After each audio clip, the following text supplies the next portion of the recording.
Bismillahirrahmanirrahim. Alhamdulillah. Wassalatu wassalamu ala Rasulillah wa ala alihi wa sahbihi wa man walah. Wala hawla wala quwwata illa billah. Ikhwani talabah dan para pendengar radio dakwah salafiyah, rahimani wa rahimakumullah. Pada kesempatan yang mulia ini insyaallah ta'ala kita akan melanjutkan kajian hadis dari kitab Al-Arba'in An-Nawawiyah, sebuah kitab hadis yang kecil dikarang oleh Al-Imam An-Nawawi rahimahullah, yang tercakup di dalamnya kumpulan hadis-hadis tentang masalah-masalah agama yang paling terpenting. Pada pertemuan yang lalu kita telah membahas hadis yang pertama, yaitu hadisun niyah. Maka insyaallah ta'ala kita akan masuk pada hadis yang kedua. Qala al-muallif rahimahullahu ta'ala, al-hadits tsani, hadis yang kedua. An Umar radhiyallahu taala anhu aidan, dari Umar, semoga Allah Subhanahu wa taala meridhoinya, dari Umar semoga Allah Subhanahu wa taala meridhoinya juga. Yakni hadis yang sebelumnya juga dari Umar bin Khattab radhiyallahu taala anhu. Qala, beliau berkata,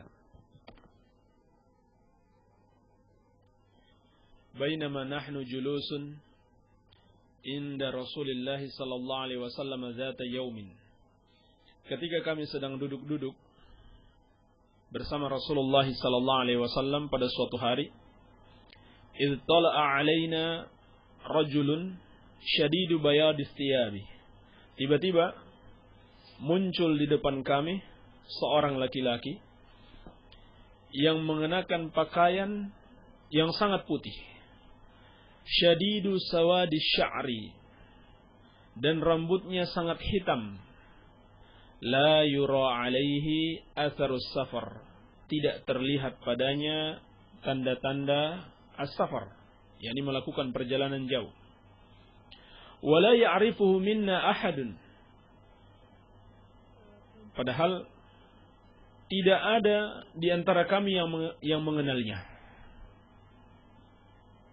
Hatta jalasa ila Nabi sallallahu alaihi wa ala alihi wasallam fa asnada rukbatayhi ila rukbatayhi, sampai kemudian dia duduk menghadap Nabi sallallahu alaihi wasallam, lalu dia menyandarkan kedua lututnya pada kedua lutut Rasulullah sallallahu alaihi wa alihi wasallam. Wa wada'a kaffaihi ala fakhidhihi, dan dia meletakkan dua tangannya di atas dua pahanya. Wa qala, lalu dia berkata, ya Muhammad, akhbirni 'anil Islam. Wahai Muhammad, sampaikan kepadaku tentang Islam. Faqala Rasulullah sallallahu alaihi wasallam, maka Rasulullah sallallahu alaihi wasallam bersabda, al-Islamu an tashhada an la ilaha illallah wa anna Muhammadar Rasulullah wa tuqimas salata wa tu'tiyaz zakata wa tasuma ramadana wa tahujjal baita in istata'ta ilaihi sabila. Islam itu adalah engkau bersaksi bahwasannya tidak ada yang berhak disembah selain Allah, dan bahwasannya Muhammad adalah utusan Allah, dan engkau mendirikan salat dan menunaikan zakat dan berpuasa pada bulan Ramadan, dan engkau berhaji ke Baitullah kalau engkau mampu melakukan perjalanan ke sana. Qala sadaqta, lalu dia mengatakan engkau benar. Fa'ajibna lahu yas'aluhu wa yusaddiquhu, Lalu kata Umar, kami pun heran Dia yang bertanya, dia mengatakan benar. Dia yang bertanya, dia membenarkan. Artinya dia sudah tahu sebenarnya jawabannya. Qala fa akhbirni 'anil iman. Lalu dia berkata lagi, maka sampaikan kepadaku tentang iman. Qala an tu'mina billahi wa malaikatihi wa kutubihi wa rusulihi wal yawmil akhir wa tu'mina bil qadari khairihi wa syarrihi.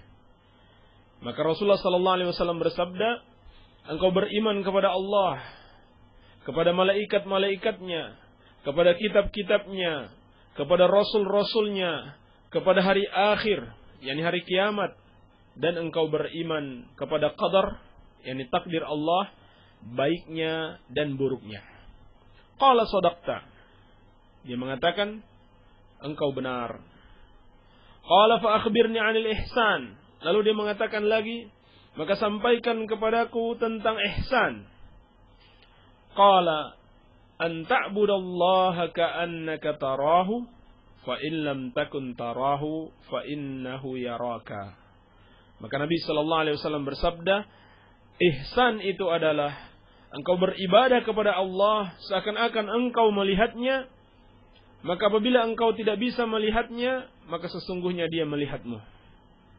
Qala fa akhbirni 'anis sa'ah. Lalu dia mengatakan, maka kabarkan kepadaku tentang hari kiamat.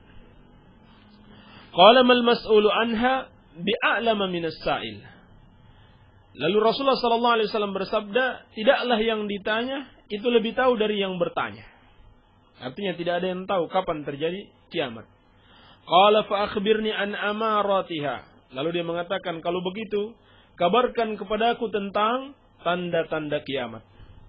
Qala, maka Nabi sallallahu alaihi wasallam bersabda, antalidal amatu rabbataha, apabila seorang budak perempuan telah melahirkan tuannya, wa antaral hufatal uratal 'alata ri'a asya'i yatatawaluna fil bunyan, dan engkau lihat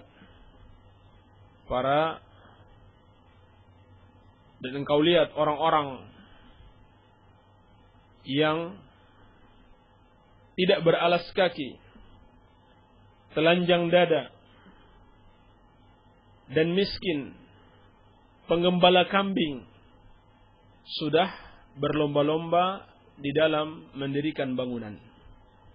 Tsumman talaqa, kemudian dia pergi, falabistu maliyan, lalu aku berdiam beberapa lama. Tsumma qal, lalu Nabi sallallahu alaihi wasallam bersabda, ya Umar, atadri manis sa'il?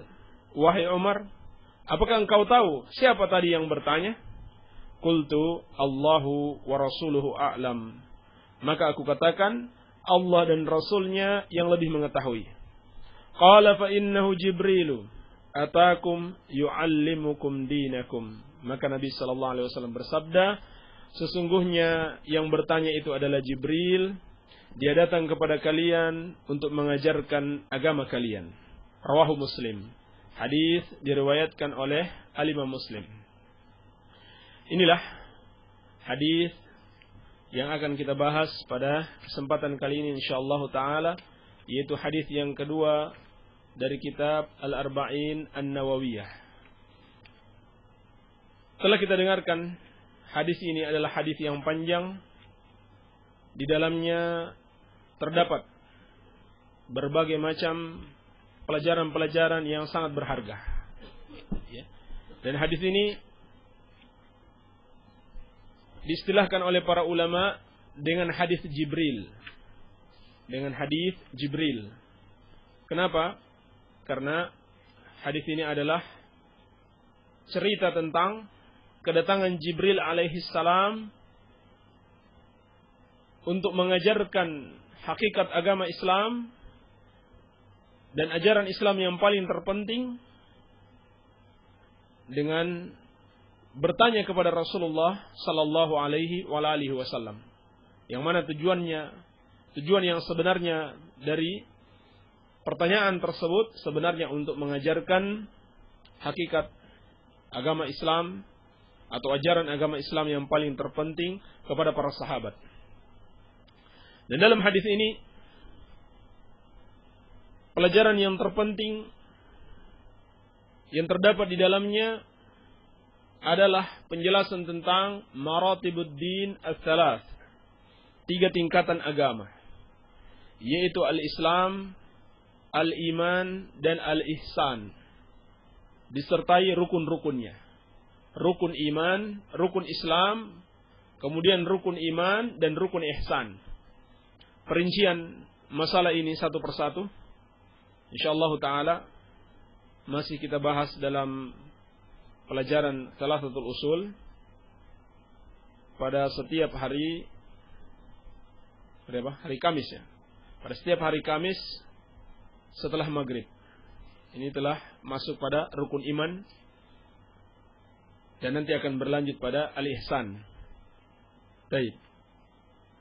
Adapun pelajaran-pelajaran yang bisa kita petik dari hadis ini, kita ringkas insyaallah taala dari penjelasan al-Imam al-Allamah Faqihul Asr Al-Syekh Muhammad bin Saleh Al-Utsaimin rahimahullahu taala.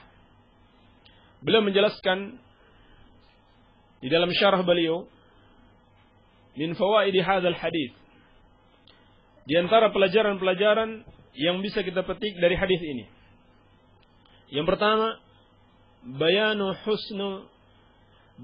husni khuluqin nabiy sallallahu alaihi wa alihi wasallam. Hadis ini menjelaskan kepada kita bagusnya akhlak Rasulullah sallallahu alaihi wasallam. Wa annahu yajlisu ma'a ashabihi wa yajlisuna ilaihi. Bahwasannya beliau duduk bersama para sahabatnya, demikian pula para sahabat duduk bersama beliau. Hal ini menunjukkan bagusnya akhlak Rasulullah sallallahu alaihi wasallam, di mana beliau menghargai para sahabatnya, menghormati mereka, membimbing mereka. Beliau tidak merasa sebagai orang yang tidak boleh bergaul dengan orang-orang yang lebih rendah daripada beliau. Padahal jelas kedudukan Rasulullah sallallahu alaihi wasallam adalah kedudukan yang sangat mulia sebagai seorang nabi dan rasul dan juga pemimpin. Tetapi bersamaan dengan itu, beliau tetap bergaul dengan para sahabat, terutama untuk membimbing mereka. Di pelajaran yang pertama. Pelajaran yang kedua, jawazu julusil ashab ila syekhihim wa man yafuquhum. Bolehnya para sahabat atau teman-teman duduk bersama syekh mereka atau siapa yang lebih tinggi ilmu dari mereka. Tetapi dengan syarat, kata Syekh Ibnu Utsaimin rahimahullah, tidak boleh kemudian kalau kita duduk bersama syekh menghabiskan waktu syekh, menyanyiakan waktu beliau. Ini misalkan kita datang ke rumah beliau, duduk-duduk bersama beliau, kemudian kita berlama-lama di situ memperpanjang pembicaraan, padahal bisa disingkat. Sebab orang-orang yang memiliki ilmu, memiliki kesibukan dengan ilmu, maka tidak sepatutnya kita menyibukkan dengan pembicaraan-pembicaraan yang kurang bermanfaat. Kalau sudah selesai hajat kita, segera tinggalkan majelis orang-orang yang berilmu, orang-orang yang memiliki ilmu. Demikian yang dijelaskan para ulama. Pelajaran yang ketiga, annal malaikata alaihimus salam yumkinu ayatashakkalu bi ashkalin ghairi ashkalil malaikah. Bahwasanya malaikat memungkinkan bagi mereka untuk berwujud dengan wujud-wujud yang lain selain daripada wujud asli mereka. Sebab di dalam hadis ini jelas Jibril alaihi salam datang dalam bentuk seorang laki-laki, ya, bukan seperti malaikat, bukan seperti wujudnya yang sebenarnya. Adapun wujudnya yang sebenarnya, kalau beliau menampakkan diri, mungkin pingsan semua orang yang ada di situ. Karena jelaskan dalam riwayat Bukhari, lahu sittu mi'a junah wa qad saddal ufuq. Jibril alaihissalam memiliki 600 sayap, dan sayap-sayapnya itu sampai menutupi ufuk. Iya, ini besarnya Jibril alaihissalam. Tetapi dengan izin Allah, mereka bisa berubah bentuk ke dalam bentuk apapun. Di antaranya yang dilakukan Jibril alaihissalam. Tetapi semua itu dengan izin Allah subhanahu wa ta'ala. Yang keempat, al-adabu ma'al muallim, kama fa'ala Jibril alaihissalam. Beradab kepada guru, seperti yang dilakukan oleh Jibril alaihissalam. Haitsu jalasa amama Nabi sallallahu alaihi wasallam jalsatal muta'addib liya'khudha anhu. Ketika Jibril datang kepada Nabi sallallahu alaihi wasallam dan duduk dengan duduknya orang yang sangat beradab. Untuk apa? Untuk menuntut ilmu dari Rasulullah sallallahu alaihi wasallam. Ini subhanallah, kedalaman fikih para ulama dalam hadis ini tidak sekedar menjelaskan tentang apa yang ditanyakan, yaitu tentang maratibuddin as-salas, Islam, iman, dan ihsan. Tetapi juga mengajarkan kepada kita bagaimana adab seorang penuntut ilmu. Hendaklah dia berpakaian yang baik, syadidu sawadi thiyabi, syadidu bayadi thiyabi, syadidu sawadi sya'r, la yura alaihi atharus safar. Pakaiannya sangat putih, rambutnya sangat hitam, tidak nampak tanda-tanda perjalanan. Orang yang dari perjalanan itu kan kusut, ya, terlihat kecapean, ngantuk-ngantuk. Nah, seorang penuntut ilmu tidak sepatutnya berpenampilan seperti itu. Ya. Ketika dia dalam majelis ilmu, tampakkan dia sedang bersemangat, ya, untuk mendengarkan ilmu yang disampaikan oleh seorang guru. Demikian pula hendaklah dia berpakaian yang bagus, berpenampilan yang bagus, dan duduk dengan jalsatul muta'addib. Duduknya orang yang beradab, seperti yang ditunjukkan oleh Jibril alaihissalam. Baik. Yang kelima, jawazut tawriyah liqaulihi ya Muhammad. Bolehnya tawriyah, ini ucapan yang berupa samaran. Karena di sini Jibril alaihissalam mengatakan ya Muhammad. Karena sebetulnya ucapan ya Muhammad itu telah dilarang oleh Allah Subhanahu wa taala. Seperti dalam surat An-Nur ayat ke-63 Allah berfirman, la taj'alu du'a ar-rasuli bainahum, la taj'alu du'a ar-rasuli bainakum ka du'ai ba'dikum ba'dha. Janganlah kalian jadikan panggilan kepada Rasul di antara kalian seperti kalian memanggil satu dengan yang lainnya. Ini juga termasuk adab kepada seorang muallim, kepada seorang pengajar. Jangan engkau panggil dia seperti panggilan kepada teman-teman kalian, seperti teman-teman sebaya, teman-teman sepermainan. Apalagi kepada Rasul, tidak patut dipanggil ya Muhammad atau dengan kunyah beliau, tetapi hendaklah dipanggil dengan panggilan penghormatan ya Rasulullah, ya Nabi Allah. Hanya saja Jibril di sini ingin menyamarkan seakan-akan dia belum tahu adabnya para sahabat. Jadi dia menggambarkan seakan-akan beliau itu adalah al-Arab, orang Badui. Orang Badui tidak tahu adab, datang memanggil dengan wahai Muhammad. Juga dijelaskan para ulama, mungkin saja hal ini sebelum turunnya ayat tersebut. Sebelum turunnya ayat larangan memanggil Rasul dengan ucapan wahai Muhammad, yakni dengan namanya. Seakan-akan tidak ada penghormatan di situ. Baik. Kemudian yang keenam, fadilatul Islam. Pelajaran yang bisa kita petik dari hadis ini adalah keutamaan al-Islam. Wa annahu yanbaghi an yakuna awwala ma yus'alu anhu. Dan sudah sepatutnya perkara ini yang pertama ditanya. Walihada kana Nabi sallallahu alaihi wasallam idza arsala ar-rusula lid-da'wa ila Allah amarahum ay yabda'u qabla kulli syai'in bi syahadati an la ilaha illallah wa anna Muhammadar Rasulullah. Oleh karena itu Nabi sallallahu alaihi wasallam apabila beliau mengutus para sahabat untuk berdakwah kepada Allah, maka pertama yang beliau perintahkan kepada mereka untuk mulai mengajarkan kepada umat syahadatu alla ilaha illallah wa anna Muhammadar Rasulullah, yakni rukun Islam yang pertama. Maka ini harus pertama sekali diajarkan. Rukun Islam, terutama rukun Islam yang pertama. Ini termasuk fikih di dalam berdakwah dan juga di dalam belajar. Mulai dari al-Islam, rukun-rukun Islam terlebih dahulu. Pelajaran yang ketujuh, anna arkanal islami hiya hadhil khamsah. Bahwasannya rukun Islam adalah 5 ini. Kenapa dikatakan 5 inilah rukun Islam? Karena Islam itu hakikatnya luas. Hakikat ajaran Islam itu luas. Ini seluruh ibadah yang kita amalkan dan seluruh keimanan kita itu adalah ajaran Islam. Tetapi ketika Rasulullah SAW ditanya tentang Islam, beliau hanya menjawab 5 ini. Menunjukkan apa? 5 ini adalah arkan, rukun-rukun, tiang-tiangnya, atau usulnya, hal-hal yang paling terpenting.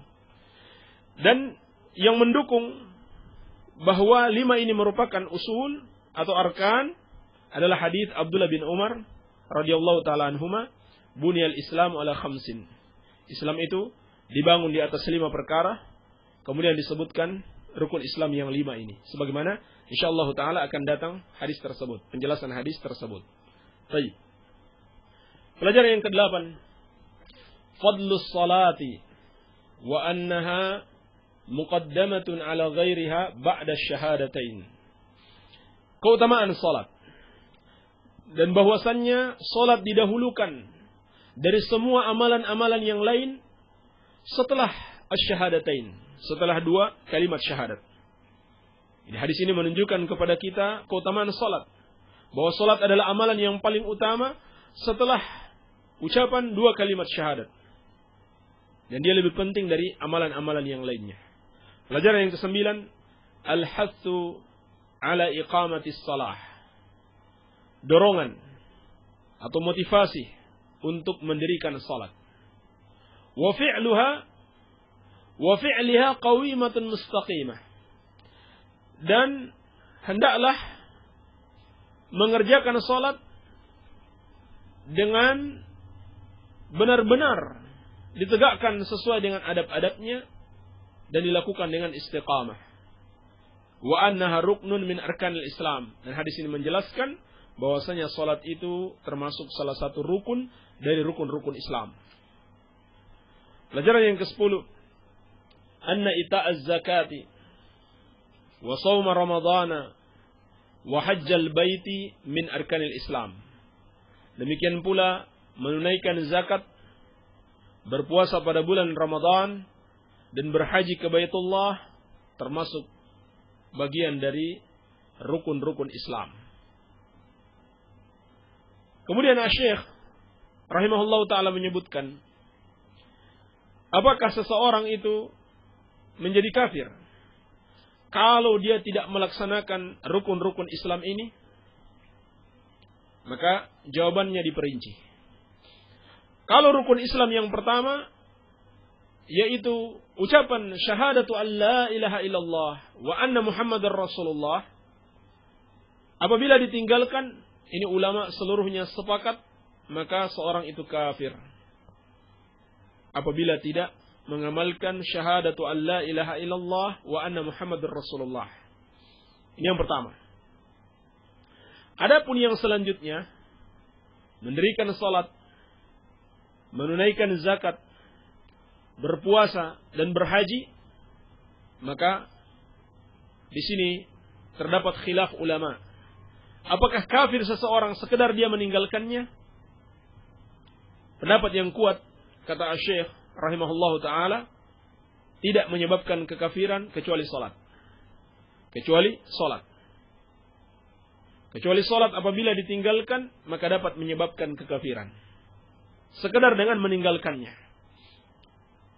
Dikarenakan Nabi SAW bersabda, bainar rajul wa bainas syirki wal kufri tarkus salah. Dalam hadis Muslim dari Jabir bin Abdullah radhiyallahu taala anhuma.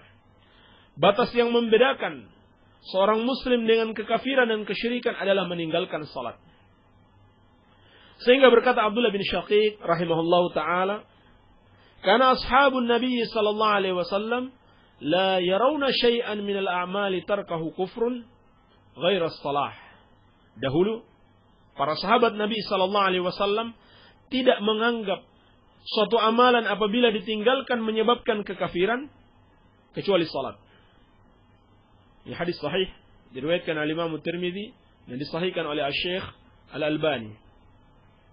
Bahwasanya sahabat memandang meninggalkan salat itu adalah kekafiran. Adapun bagi yang tidak suka dengan rukun Islam ini, dia menentang atau benci atau bahkan sampai mencerca, maka ini ulama seluruhnya sepakat siapa yang melakukannya dia kafir, murtad, keluar dari Islam. Baik. Kemudian ada beberapa masalah fiqhiyah yang disebutkan Asy-Syaikh rahimahullahu taala. Bagaimana hukumnya apabila seorang meninggalkan salat dengan sengaja? Apakah boleh dia mengqadanya? Dia mengganti salat tersebut walaupun sudah keluar waktunya? Maka pendapat yang benar tidak boleh dia mengqada salatnya. Tidak sah kalau dia qada sekalipun. Cukup baginya bertobat, menyesali atas dosa-dosanya. Kecuali dia tidak tinggalkan dengan sengaja, boleh dia qada. Kenapa tidak boleh dia qada? Sebab Allah Subhanahu wa taala berfirman, "Wa man yata'adda hududallahi fa ulaika humudz zalimun." Dan barang siapa yang melanggar batasan-batasan Allah, aturan-aturan Allah, maka mereka itulah orang-orang yang zalim. Surat Al-Baqarah ayat 229. Sedangkan orang yang zalim itu tidak diterima amalan-amalan mereka. Dan juga sabda Nabi sallallahu alaihi wasallam, "Man 'amila 'amalan laisa 'alaihi amruna fa huwa raddun." Barang siapa yang mengamalkan satu amalan tidak kami perintahkan, amal itu tertolak. Adapun yang dibolehkan, bahkan diwajibkan, kalau seorang meninggalkan salat tanpa sengaja, seperti sabda Nabi sallallahu alaihi wasallam, "Man nama an salatin aw nasiyaha falyaqdiha idza dzakaraha." Siapa yang tertidur dari satu salat, tertidur dia tidak sengaja atau dia lupa, maka hendaklah dia mengqadanya ketika dia sudah ingat. Jadi walaupun sudah keluar waktunya. Ini karena tidak disengaja. Adapun kalau disengaja, maka tidak ada dalil yang membolehkannya. Baik. Bagaimana dengan zakat? Apabila seorang meninggalkan zakat, hartanya sudah masuk nisab misalkan. Hartanya sudah banyak, melewati nisab dan sudah melewati 1 tahun. Lalu dia tidak mengeluarkan zakatnya. Mungkin setelah lewat 5 tahun, dia baru bertobat. Maka apakah boleh dia mengqada zakatnya yang telah lalu? Jawabnya, wajib baginya untuk mengqada atau membayarkan seluruh zakat yang belum pernah dia bayarkan. Jadi kalau 5 tahun, dikali 5. Dikali 5, 5 kali dia mengeluarkan zakat. Ya. Atau jumlahnya seperti 5 kali mengeluarkan zakat. Kenapa demikian? Karena tidak ada batas waktu mengeluarkan zakat. Berbeda dengan sholat. Sudah dibatasi. Waktu zuhur sebelum masuk asar. Waktu asar sebelum masuk waktu maghrib. Dan seterusnya. Baik. Namun bagaimana apabila seorang mati dan dia belum berzakat dengan sengaja? Apakah perlu dikeluarkan zakatnya? Maka yang lebih selamat, lebih hati-hati kata Asy-Syaikh rahimahullahu taala, hendaklah dikeluarkan zakatnya. Kenapa? Karena ini berkaitan dengan haknya orang yang menerima zakat tersebut. Walaupun yang memberi zakat sudah meninggal, tetapi orang yang seharusnya menerima zakat masih hidup dan memiliki hak, maka sepatutnya dikeluarkan dari hartanya yang dia tinggalkan. Tetapi bersamaan dengan itu tetap dia berdosa dan la tabra'u zimmah. Artinya tidak terbebas dia dari kewajiban. Dianggap belum melaksanakan kewajiban sebab dia telah meninggalkannya ketika dia masih hidup sampai dia mati. Demikian pula haji. Andaikan seorang mampu melakukan haji, punya harta, sehat dia, tetapi dia tidak melakukan haji dengan berbagai macam alasan yang tidak dibolehkan oleh syariat. Seperti alasan karena ada kesibukan bisnis, kesibukan ini, kesibukan itu, kesibukan duniawi. Mestinya harus dia tinggalkan sementara waktu untuk pergi berhaji.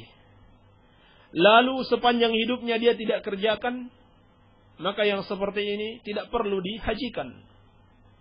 Yang dihajikan itu, kalau memang sebenarnya dia ingin haji, tapi dia tidak mampu. Apakah tidak mampu hartanya, atau karena sakit-sakitan, maka ketika dia meninggal, boleh dihajikan oleh keluarganya. Baik.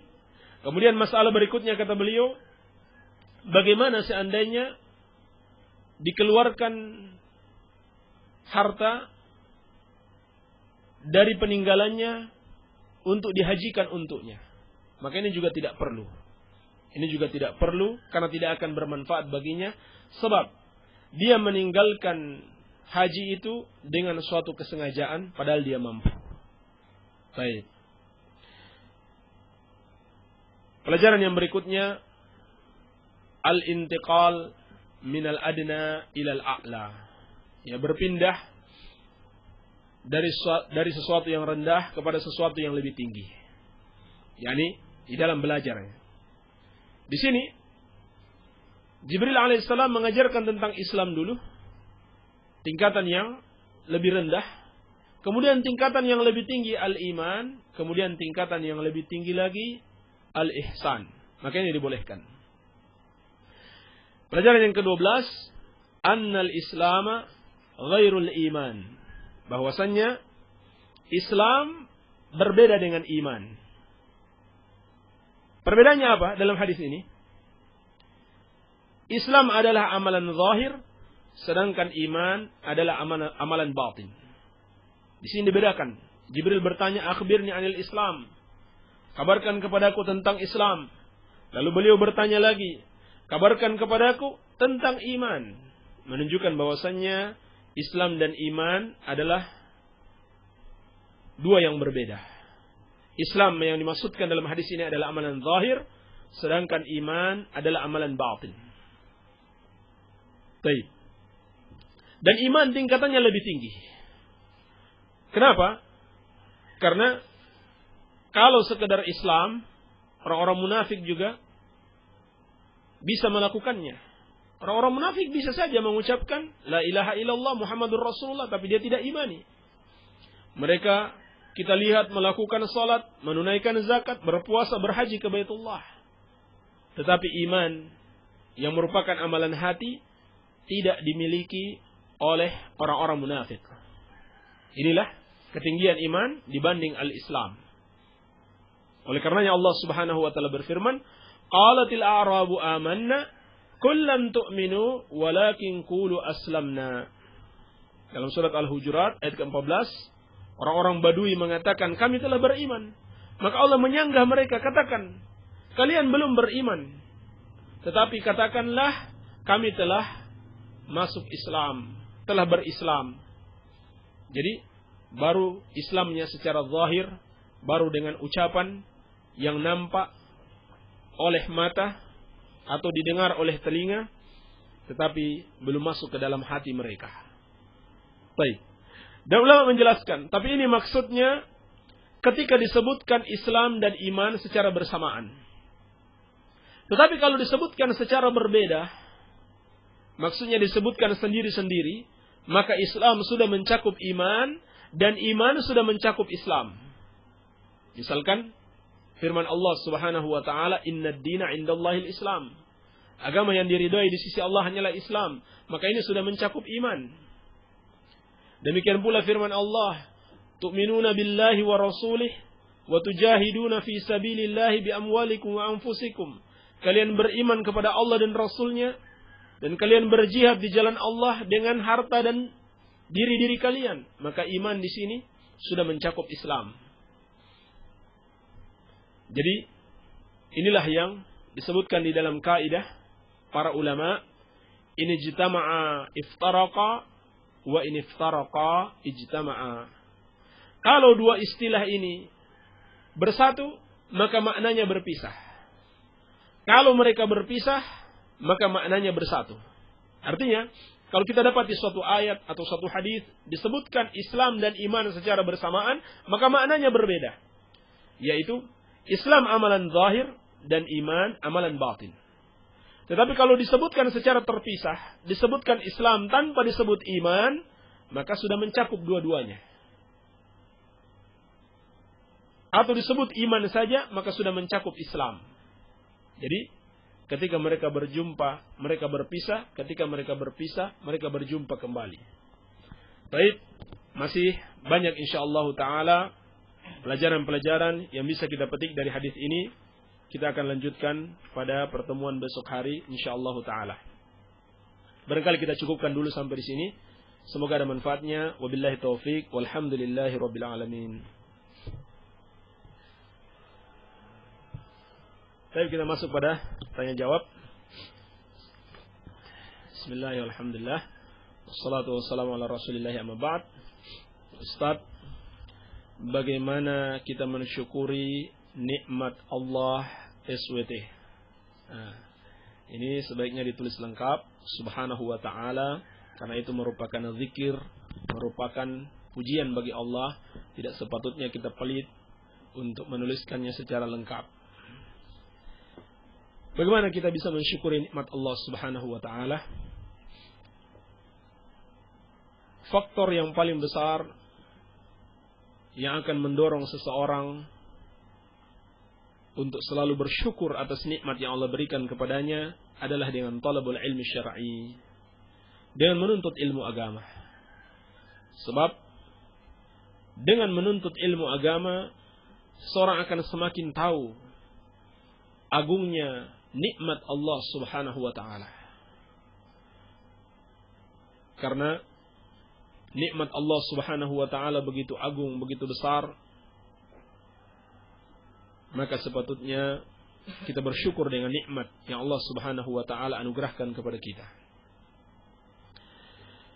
Demikian pula dengan tadabbur, dengan menghayati betapa indahnya suatu kenikmatan yang Allah berikan kepada kita. Dan kita berandai, kalau misalnya Allah Subhanahu wa ta'ala menghilangkan nikmat itu dari kita, bagaimana keadaan kita? Karena kebanyakan manusia itu baru tersadar betapa nikmat itu sangat besar ketika nikmat itu sudah hilang darinya. Seorang akan semakin menyadari betapa indahnya, betapa besarnya nikmat kesehatan. Kapan? Ketika dia sakit. Betapa indahnya nikmat anggota tubuh, panca indera yang Allah berikan kepadanya ketika dia menjadi cacat misalkan.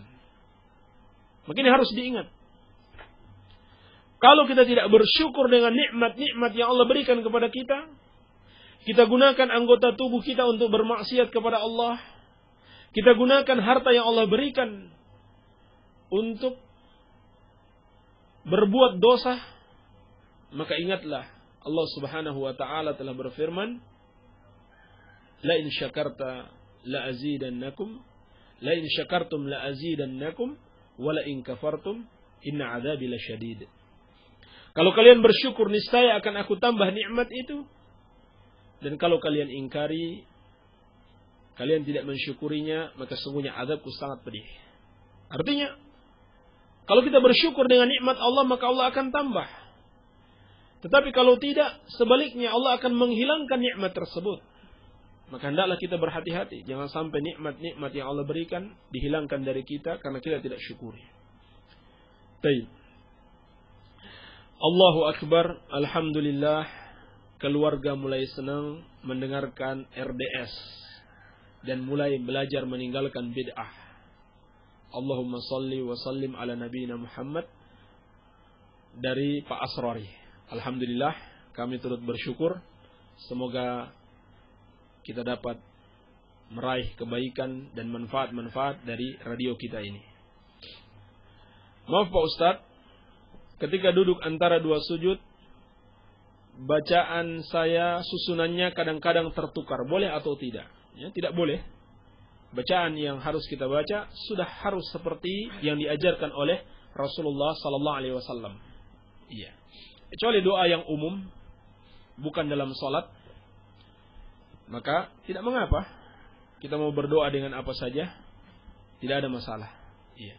Tetapi doa yang sudah baku seperti doa-doa dalam salat, maka tidak boleh ditukar-tukar susunan-susunannya, harus persis seperti yang dituntunkan oleh Nabi sallallahu alaihi wasallam. Assalamualaikum Pak Ustadz, ana seorang yang cacat. Kata hadis menikah itu sunnah. Bagaimana cara Islam untuk bisa memiliki istri? Ya. Dengan cara yang tidak melanggar syariat. Ya. Maksudnya yang ditanyakan di sini bagaimana mencari istri ya?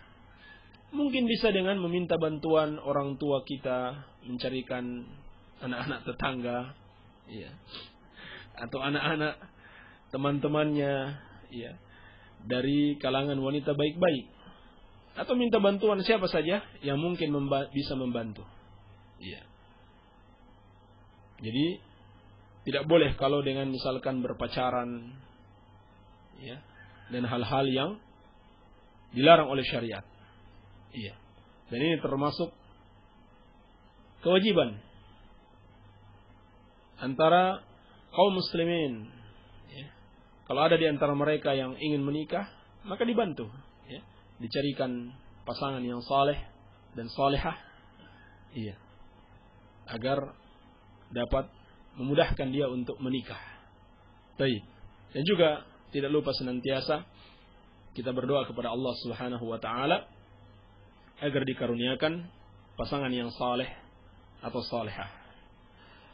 Assalamualaikum Pak Ustadz, saya ingin bertanya. Waalaikumsalam, apakah hewan biawak itu boleh dimakan? Terima kasih, mohon dijawab Deris di Ciamis. Yang Anda tahu, hewan biawak atau yang disebut biawak di negeri kita ini adalah hewan yang bertaring. Begitu katanya. Iya, betul? Hah? Di Ambon bagaimana? Sama. Katanya bertaring dia. Ini tidak boleh kalau betul dia memiliki taring. Seperti dalam hadis Muslim dari Abdullah bin Abbas radhiyallahu taala anhuma, beliau berkata, "Naha Rasulullah sallallahu alaihi wasallam an kulli dhi nabin minas siba wa an kulli dhi mikhlabin minat tayr." Rasulullah sallallahu alaihi wasallam melarang binatang yang memiliki taring. Ya, yang biasa memangsa dengan taringnya. Demikian pula burung yang memiliki kuku, ya, kuku pemangsa. Maka ini tidak boleh dimakan. Baik. Pamannya ibu disebut kakek. Apa dengan saya masih mahram? Masih mahram. Bagaimana jika dalam sujud baca sebagian ayat Al-Quran seperti Rabbana hablana min azwajina wa dhurriyyatina waj'alna minal muttaqina imama? Tidak mengapa insyaallah taala kalau diniatkan untuk berdoa, yakni kita mengutip atau mengambil doa dari Al-Qur'anul Karim, tidak mengapa insyaallah taala. Adapun sekedar membaca Al-Qur'an, maka ini dilarang. Ruku' dan sujud dilarang oleh Rasulullah sallallahu alaihi wasallam membaca Al-Qur'an. Tapi dia sudah ada zikir khusus di dalamnya. Simpatisan RDS Sukasari. Assalamualaikum Ustaz. Saya seorang ibu rumah tangga. Saya mendapati haid sudah hampir 20 hari. Bagaimana pendapat Ustaz? Apakah itu darah haid ataukah penyakit? Terus bagaimana sikap saya terhadap sholat? Terima kasih Ummu Salmah. Yang pertama, lihat darah haidnya. Lihat darah yang keluar tersebut. Kalau dia memiliki ciri-ciri darah haid, maka tetap dianggap sebagai haid. Ciri-ciri darah haid yang sudah dikenali oleh umumnya wanita, warnanya hitam, berbau, dan seterusnya. Maka tetap dianggap haid. Kenapa? Karena tidak ada dalil yang membatasi masa haid itu sampai kapan. Tetapi kalau tidak ada ciri-ciri darah haid, maka itu darah istihadah, darah penyakit. Darah istihadah atau darah penyakit yang tidak boleh seorang meninggalkan sholat, tetap harus sholat. Iya. Yang kedua, kalau dia tidak bisa membedakan apakah ini darah haid atau darah istihadah, maka tetap dianggap itu sebagai haid karena itu asalnya. Sampai munculnya al-qassatul baydha, cairan putih. Itu tetap dianggap sebagai haid. Kalau dia tidak bisa membedakan ini darah haid atau darah istihadah. Baik, jadi seperti itu, wallahu alam. Assalamualaikum Ustaz, bagaimana hukumnya nundutan ketika mendengarkan khutbah Jumat? Apa itu nundutan? Ngantuk. Terima kasih dari Koko di Cipaku. Ya, ini nundutan bukan sesuatu yang disengaja ya. Bukan sesuatu yang disengaja. Kecuali kalau sengaja, ya, sebenarnya nggak ngantuk, tetapi berusaha untuk ngantuk. Maka ini lain. Sesuatu yang tidak disengaja, bagaimana yang harus dia lakukan? Bisa pindah tempat, seperti yang dilakukan para sahabat. Kalau ngantuk, berdiri pindah tempat yang lain. Ya, dengan ada gerakan bisa menghilangkan ngantuk. Atau pergi berwudu. Iya. Seperti itu, wallahu alam. Assalamualaikum FM Salafiyah, semoga tetap jaya di udara. Maaf, ini di kota mana? Dari Bahaji Ashar, Cilacap, Jawa Tengah. Ini Radio FM RDS Salafiyah dari Banjarsari, Ciamis. Assalamualaikum, bagaimana hukumnya mengamalkan amalan disertai berpuasa? Amalan apa yang maksudnya di sini? Kita belum paham apa maksud pertanyaannya di sini.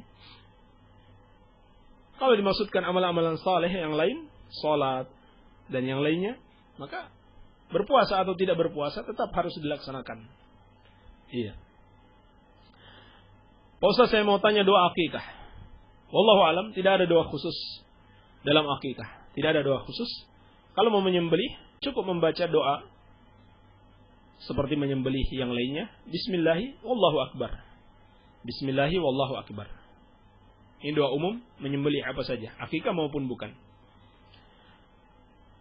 Afwan Ustaz, kaset-kaset apa yang cocok sebagai pengganti musik di acara walimah biar suasana tidak kelihatan sepi? Putar aja kaset ceramah, ceramah agama, atau mungkin muratal, tidak mengapa insyaallah taala. Bagaimana seharusnya apabila saya azan di masjid setelah lama menunggu, nggak ada yang datang-datang setelah hampir 1,5 jam. Saya sholat sendirian, setelah saya sholat datang imam masjid. Apakah boleh saya sholat bersama imam atau cukup sholat sendiri saja? Sholat bersama imam, insyaallah ta'ala akan mendapatkan pahala sunnah. Afwan Ustaz, bagaimana cerita sebenarnya yang syar'i tentang segitiga Bermuda? Apa benar itu tempat keluarnya Dajjal? Karena ada beberapa pendapat yang berbeda-beda. Ada juga yang mengatakan itu merupakan tempat atau pusat jin dan iblis-iblis yang jahat. Karena setiap kapal dan pesawat yang melintasinya akan masuk ke dalamnya. Tanpa diketahui bangkainya, lenyap begitu saja. Kita katakan, kita tidak mendapati atau belum mendapati keterangan para ulama bahwasannya segitiga Bermuda itulah tempat keluarnya Dajjal. Wallahu alam. Maka kalau seperti itu keadaannya, maka jangan kita mudah percaya ya, dengan ucapan-ucapan orang. Jangan juga kita percaya begitu saja bahwa itu adalah pusat jin dan iblis. Ya memang mungkin saja. Sebab masalah jin, masalah iblis itu kan hal yang gaib. yang tidak bisa kita lihat. Jadi jangan kita percaya begitu saja, apalagi cerita-cerita dari orang-orang kafir. Ya. Bahkan banyak juga orang-orang kafir yang mengatakan, ya memang di situ ada arus besar, ya. Arus besar arus yang alami, ya. Yang bisa menelan kapal-kapal yang lewat di situ. Ya. Jadi bukan karena jin, walaupun itu mungkin saja, ya. Walaupun itu mungkin saja terjadi karena ulah syaitan. Tetapi untuk memastikannya, tentunya tidak bisa begitu saja kita percayai. Baik. Dan itu, mempercayai itu bukan sesuatu yang penting bagi kita. Yang penting bagi kita mempercayai kalau itu berdasarkan dalil Al-Quran was Sunnah. Atau ada ulama ahlus sunnah yang dikenal ilmu, maka mungkin bisa kita percayai. Tapi kalau cuma info dari orang-orang yang jahil, apalagi dari orang-orang yang kafir, maka jangan kita mudah mempercayai ucapan-ucapan mereka. Baik. Adapun tempat keluarnya Dajjal dijelaskan dalam hadis-hadis itu dari kawasan Khurasan. Kawasan ini terletak di antara Syam dan Irak. Nah, sekarang saya mau tanya, segitiga Bermuda itu tempatnya di mana? Apakah di Syam dan Irak? Kalau hadis-hadis menyebutkan Dajjal akan keluar dari suatu daerah bernama Khurasan yang terletak antara Syam dan Irak. Dari sebuah daerah yang bernama Yahudiyah Asbahan. Dan ulama menjelaskan daerah ini sekarang ini terletak di satu negeri yang bernama Iran. Negeri Iran. Negerinya kaum Syiah, para pencaci sahabat, yang hari ini tidak ada satupun masjid Ahlus Sunnah dibiarkan di Iran. Yang mereka hari ini juga berpura-pura seakan-akan melawan Amerika. Ya, pemimpinnya sekarang ini Ahmadinejad, kadzab, ya, pendusta, mencaci maki para sahabat. Ahmadinejad itu yang sekarang berkuasa di Iran itu mencaci maki para sahabat. Para sahabat Rasulullah sallallahu alaihi wasallam, dan berpura-pura seakan-akan mereka mau melawan Yahudi yang menjajah Palestina dan menentang Amerika. Dan mengaku-ngaku punya nuklir. Padahal kalau betul-betul mereka mau membantu Palestina, kalau betul-betul punya nuklir, mestinya sudah dari dulu, ya, Palestina itu bebas dari cengkraman Yahudi. Tapi kenyataannya sampai hari ini cuma besar mulut. Padahal mereka memiliki hubungan yang mesra, hubungan khusus dengan Amerika dan Yahudi. Dipura-pura. Nah, tempat keluarnya Dajjal itu berasal dari Iran. Dari suatu tempat yang bernama Khurasan, atau tempatnya Asbahan. Dari suatu kampung yang bernama Yahudiyah. Sebutkan di dalam hadis riwayat Muslim, innahu kharijun khallatan baina Syam wal Iraq. Dia akan keluar di sebuah jalan antara Syam dan Irak. Di dalam hadis yang lain yang diriwayatkan oleh Imam Tirmidzi, Ad-Dajjal yakhruju min ardin bil masyriq yuqalu laha Khurasan. Dajjal akan keluar dari suatu daerah di timur yang disebut dengan Khurasan. Di dalam hadis yang diriwayatkan oleh Imam Ahmad, yakhrujud Dajjal min Yahudiyati Asbahan ma'ahu 70,000 minal Yahudi alaihimus sayjan. Dajjal itu akan keluar dari suatu tempat yang bernama Yahudiyah Asbahan. Bersamanya ada 70,000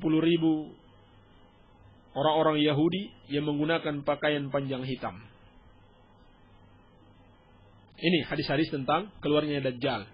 Mungkin lebih jelasnya tentang hadis-hadis ini bisa dibaca dalam buku kami, Salafi, Antara Tuduhan dan Kenyataan. Sudah kita jelaskan di situ.